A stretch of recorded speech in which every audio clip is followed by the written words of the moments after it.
গাধার একটা পদচিহ্নের ভিতরে গাধা হেঁটে যাচ্ছিল রাস্তা দিয়া, নরম মাটিতে পায়ের চিহ্ন পড়ে গেছে, গর্ত হয়েছে, সেই গর্তের ভিতরে গাধা পেশাব করেছে, গর্তটা পরিপূর্ণ হয়ে গেছে গাধার পেশাবে।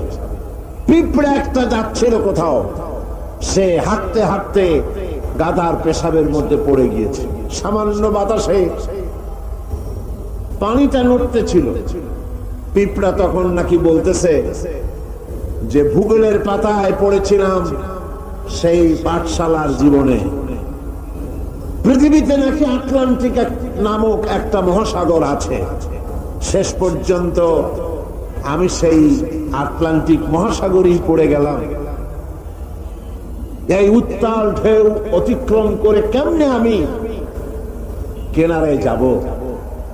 কোত্থেকে যেন একটা শুকনা তেঁতুলের পাতা এসে পড়েছে গাধার পেশাবের ভেতরে।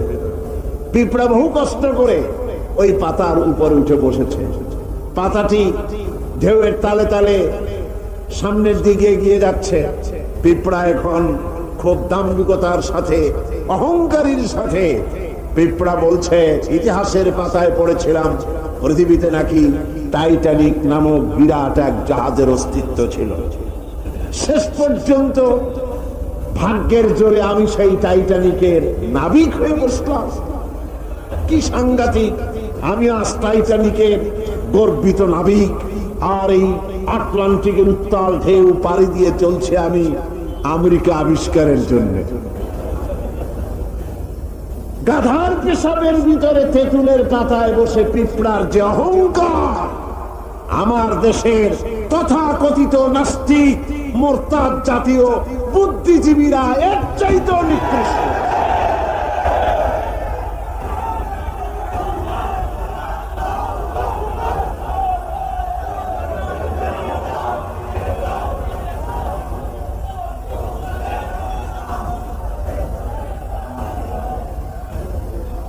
আমার বন্ধুগণ, আর সবচাইতে নাস্তিক এবং মুরতাদদের বৃষ্টি পেলে ব্যাঙেরা যেমন ডাকাডাকি করে, ঠিক কিনা? চট্টগ্রামে করে না মনে হয়? বৃষ্টি পেলে ব্যাঙেরা যেমন ডাকাডাকি করে, এই সরকারের আমলে এই নাস্তিক মুরতাদেরা সবচাইতে বেশি সোচ্চার হয়েছে। বর্তমান সরকারের আমলে ইসলাম এবং মুসলমান এর সেন্টিমেন্ট যতটা আহত হয়েছে, ইসলাম আর মুসলমানদের অনুভূতিতে এত আঘাত এর পূর্বে কোনদিন হয় না। সবচেয়ে বেশি মারাত্মক আঘাত এই সময় হয়েছে। সৃষ্টিকুলের মধ্যে নাস্তিক এবং মুরতাদরা হচ্ছে সবচেয়ে নিকৃষ্ট, যারা আল্লাহকে অস্বীকার করেছে। ইমানদারেরা হলো, আমি প্রথমেই বলেছি, পৃথিবীর মধ্যে কোরআনের আয়াত দিয়ে বলেছি, পৃথিবীতে শ্রেষ্ঠ কারা? ইমানদারেরা। চিল্লায় কর, পৃথিবীর শ্রেষ্ঠ মানুষ কারা? আর ওই মুরতাদ আহমদ শরীফ বলেছে মুসলমানেরা হচ্ছে ইতর।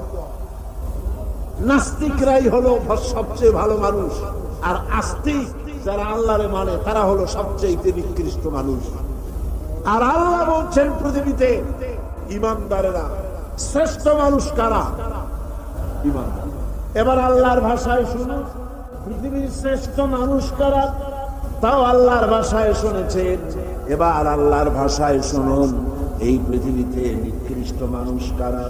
আল্লাহ পাক বলেন, ইন্না শাররাদ দাওয়াবি ইনদাল্লাহিল্লাযীনা কাফারু ফাহুম লা ইউমিনুন। আল্লাহ পাক বলেন, এই পৃথিবীর বুকে বিচরণশীল জীবদের মধ্যে সবচাইতে নিকৃষ্ট প্রাণী বা জীব হচ্ছে তারা যারা নাকি ঈমান আনে নাই। যারা ঈমান আনে নাই তারাই হলো, অর্থাৎ যারা নাস্তিক, যারা মুরতাদ, তারা হলো পৃথিবীর, যারা কাফের তারা হচ্ছে পৃথিবীর সবচাইতে নিকৃষ্ট প্রাণী। এই পৃথিবীতে বিচরণশীল জীব প্রাণী যত আছে আল্লাহর দৃষ্টিতে নিকৃষ্ট হচ্ছে কারা?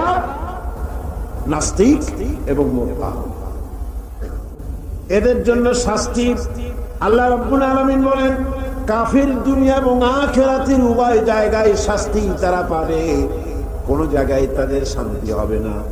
ফাআম্মাল্লাযীনা কাফারু ফাউআযিবুহুম আযাবান শাদীদান ফিদ দুনিয়া ওয়াল আখিরাহ ওয়া মা লাহুম মিন নাসিরিন। যারা নাকি কুফরি করেছে, আমাকে অস্বীকার করেছি, আমার আইনকে অবজ্ঞা করেছে, অস্বীকার করেছে, তাদেরকে দুনিয়া এবং আখিরাতে আমি লাঞ্ছিত করব এবং তারা কোনো সাহায্যকারী পাবে না। কাফের হচ্ছে, নাস্তিক এবং মুরতাদরা হচ্ছে চতুষ্পদ জানোয়ারের মতো নির্বোধ।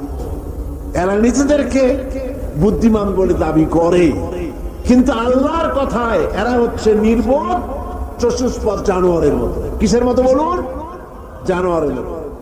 আল্লাহ পাক বলেন, আল্লাহ পাক বলেন, ওয়ামাসালুল লাযীনা কাফারু কামাসালিল লাযী ইয়ানঈকু বিমা লা ইয়াসমাউ ইল্লা দুআআন ওয়া নিদাআ সুম্মুন বুকুমুন উময়ুন ফাহুম লা ইয়াকিলুন।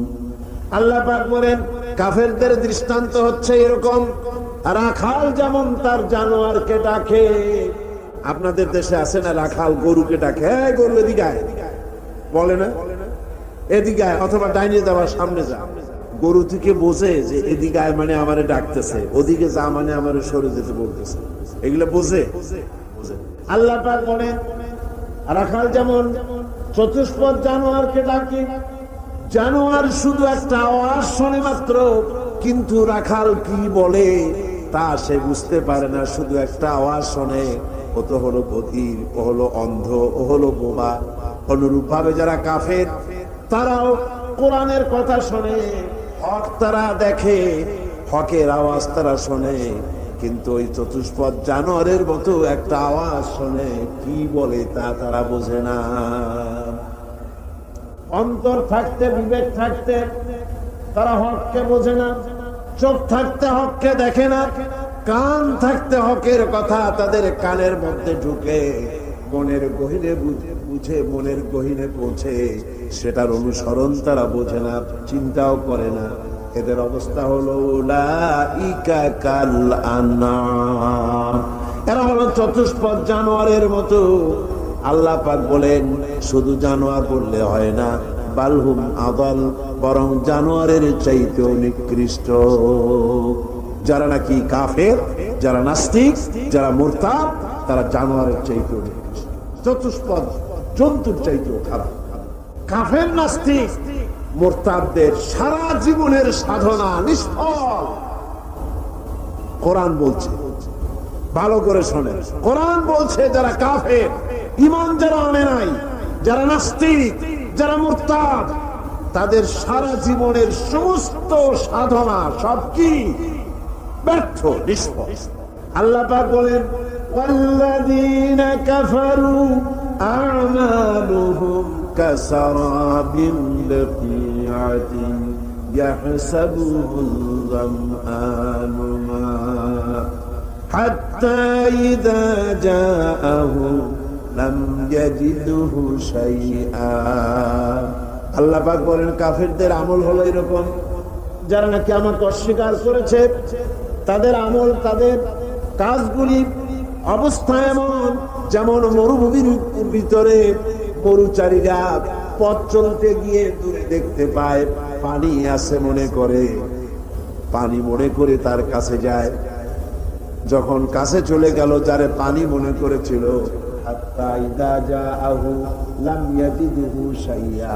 যাকে পানি মনে করেছে পানি নাই। আছেন এরকম? মরিচিকা বোঝেন? এই যে চৈত্র মাস, বৈশাখ মাসের যখন প্রচন্ড রোদ হয়, তখন বীজ ঢালা রাস্তার উপরে দেখবেন দূরের থেকে মনে হবে যেন পানি চিকচিক করছে, আসলে কি পানি না। মরুভূমির উপরে পথ চলতে গিয়ে ওরকম দেখা যায়, বিরাট জলাশয়, মনে হবে অনেক পানি আছে ওখানে। যখন কাছে যায়, কাছে গিয়ে প্রাণান্ত হয় ওখানে গিয়ে পানিটা পান করার জন্য। আল্লাহ বলেন কাছে যখন যায়, হাত্তা ইযা জাহু লাম ইয়াজিদহু শাইয়া, কাছে গিয়ে তখন কিছু